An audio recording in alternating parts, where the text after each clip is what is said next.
Is it on? Oh. Hello?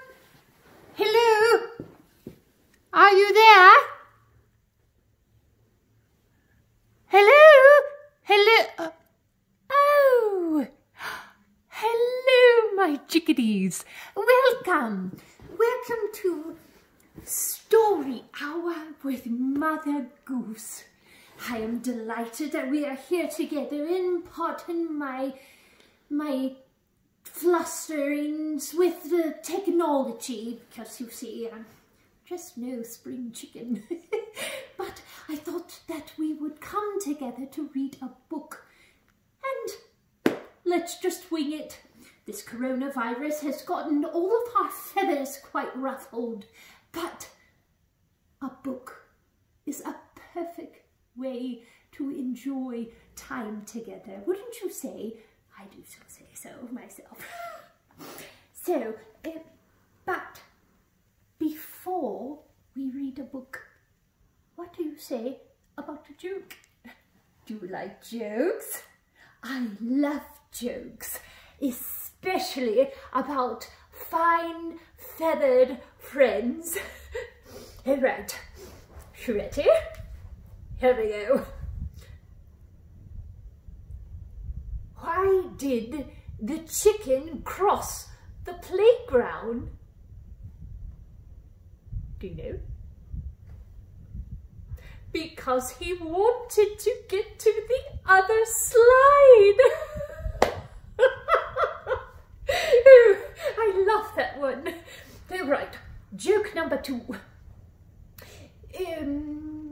Why did the duck get kicked off of the soccer team? Because of foul play. I do quack myself up. Oh, okay.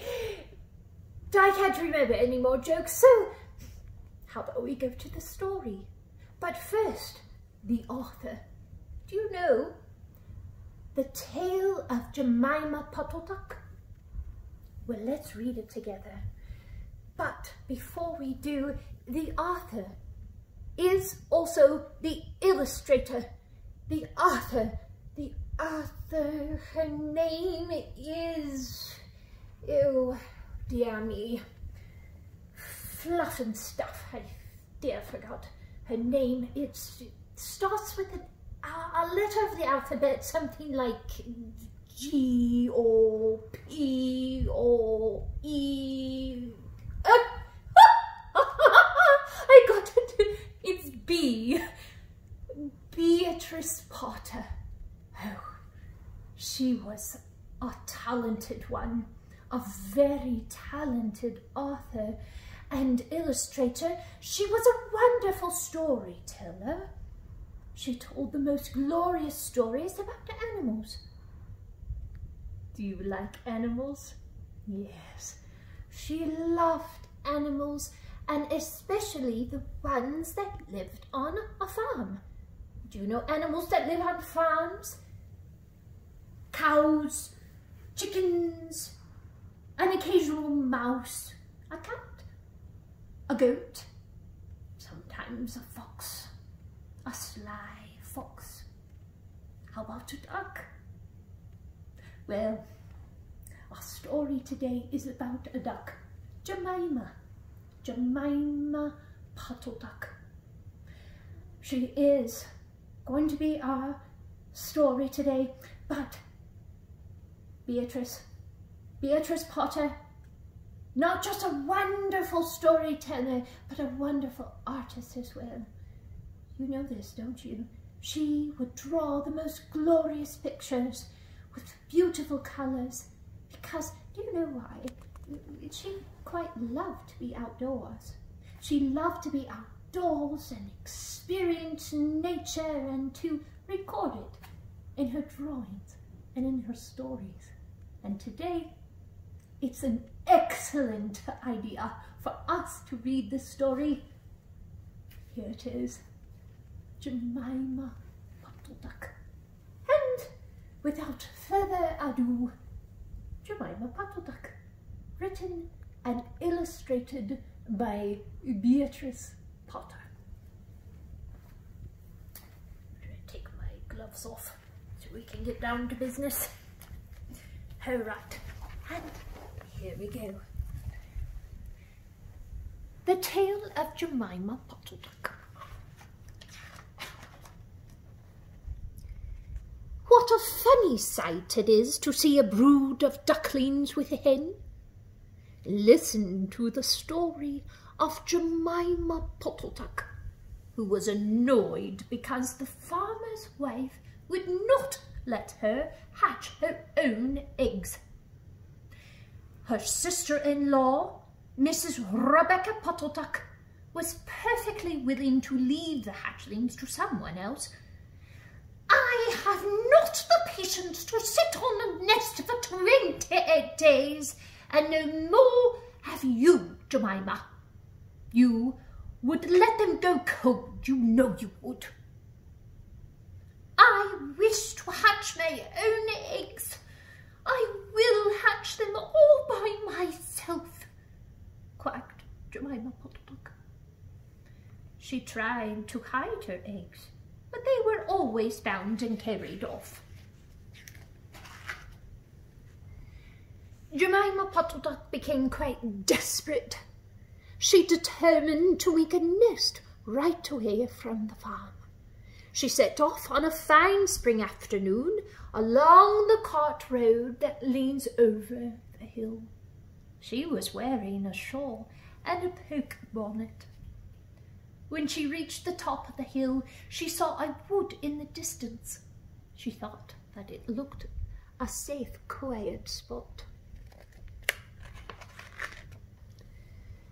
Jemima Puddleduck was not much in the habit of flying.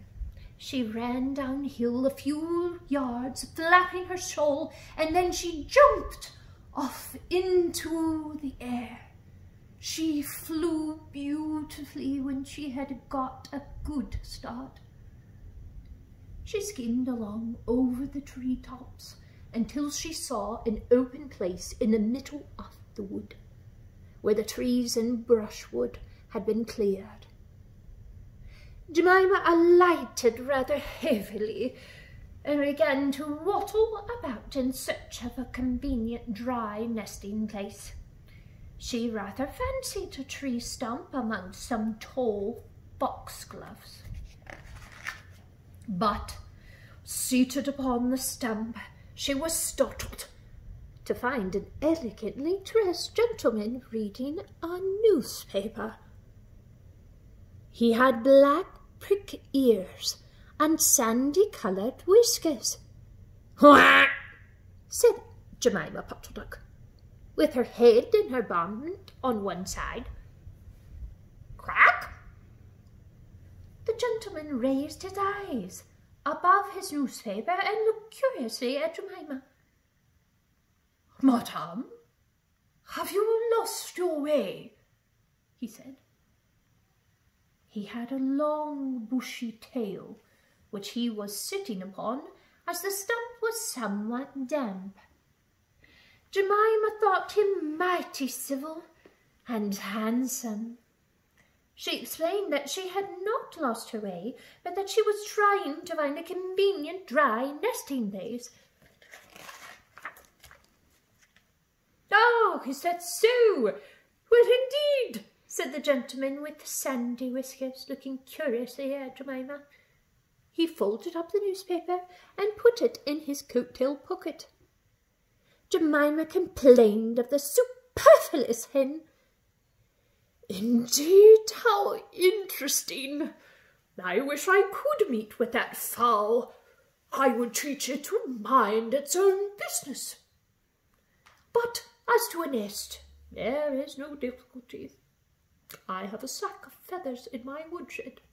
No, my dear madame, you will be in nobody's way. You may sit here as long as you would like," said the bushy, long-tailed gentleman. He led the way to a very retired, dismal-looking house amongst the foxgloves. It was built of faggots and turf, and there were 2 broken pails, one on top of another, by way of a chimney. "This is my summer residence. You would not find my winter house so convenient," said the hospitable gentleman. There was a tumble-down shed at the back of the house, made of old soap-boxes. The gentleman opened the door and showed Jemima in. The shed was almost quite full of feathers. It was almost suffocating, but it was comfortable and very soft. Jemima Puddleduck was rather surprised to find such a vast quantity of feathers, but it was very comfortable, and she made a nest without any trouble at all. When she came out, the sandy-whiskered gentleman was sitting on a log reading a newspaper. At last he had spread it out, but he was looking over the top of it. He was so polite that he seemed almost sorry to let Jemima go home for the night. He promised to take great care of her nest until she came back again next day. He said he loved eggs and ducklings. He should be proud to see a fine nestful in his woodshed. Jemima Puddleduck came every afternoon. She laid 9 eggs in the nest. They were greeny white and very large. The foxy gentleman admired them immensely. He used to turn them over and count them when Jemima was not there. At last Jemima told him that she intended to begin to sit next day. "And I will bring a bag of corn with me, so that I need never leave my nest until the eggs are hatched. They might catch cold," said the conscientious Jemima. "Madame, I beg you not to trouble yourself with a bag. I will provide oats, but before commence your tedious sitting, I intend to give you a treat. Let us have a dinner party all to ourselves. May I ask you to bring up some herbs from the farm garden to make a savoury omelette? Sage and thyme and mint and onions and parsley. I will provide lard for the stuff, lard for the omelette," said the hospitable gentleman with sandy whiskers. Jemima Puddleduck was a simpleton. Not even the mention of sage and onions made her suspicious. She went round the farm garden, nibbling off snippets of all the different sorts of herbs that are used for stuffing roast duck, and she waddled into the kitchen and got 2 onions out of a basket. The collie dog, Cap, met her coming out. "What are you doing with those onions? Where do you go every afternoon by yourself, Jemima Puddleduck?" Jemima was rather in awe of the collie. She told him the whole story.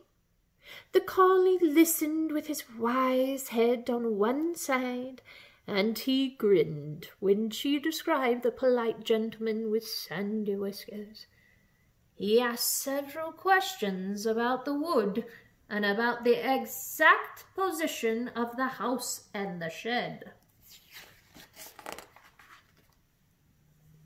Then he went out and trotted down the village. He went to look for 2 foxhound puppies who were out at walk with the butcher. Jemima Puddleduck went up the cart road for the last time on a sunny afternoon.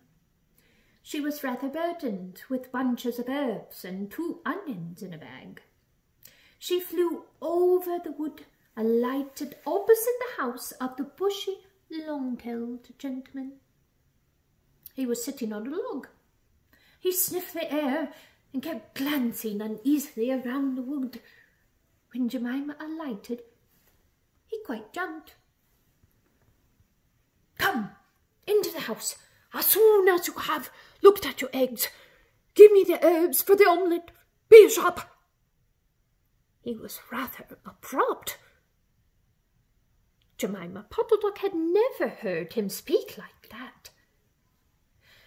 She felt surprised and uncomfortable. While she was inside, she heard pattering feet round the back of the shed. Someone with a black nose sniffed at the bottom of the door and then locked it. Jemima became alarmed. A moment afterward, there were almost the most awful noises: barking, baying, growls and howls, squealings and groans, and nothing more was ever seen of that foxy, whiskered gentleman. Presently kept open the door of the shed and let out Jemima Puddleduck. Unfortunately, the puppies rushed in and gobbled up all the eggs before he could stop them. He had a bite on his ear, and both of the puppies were limping.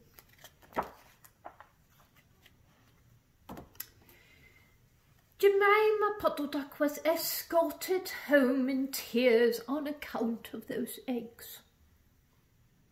She laid some more in June, and she was permitted to keep them herself, but only 4 of them hatched. Jemima Puddleduck said that it was because of her nerves, but she had always been a bad sitter. The end. Wasn't that delightful? Poor Jemima Puddleduck. She's quite a feather brain, wouldn't you say? Quite. Well, we are so lucky, wouldn't you say? Lucky ducks. Lucky ducks to go to KPA, to have such wonderful teachers, to have such wonderful parents and grandparents. Lucky ducks, that's what you are. And you know what? Mother Goose thinks you are swan and a million. Signing off. Have a wonderful, glorious day. And who knows, maybe one day you will be just like Beatrice Potter, writing and illustrating your very own stories. Quite possible indeed. Ta-ta! See you later, my dear ducklings. Adios. Bye-bye.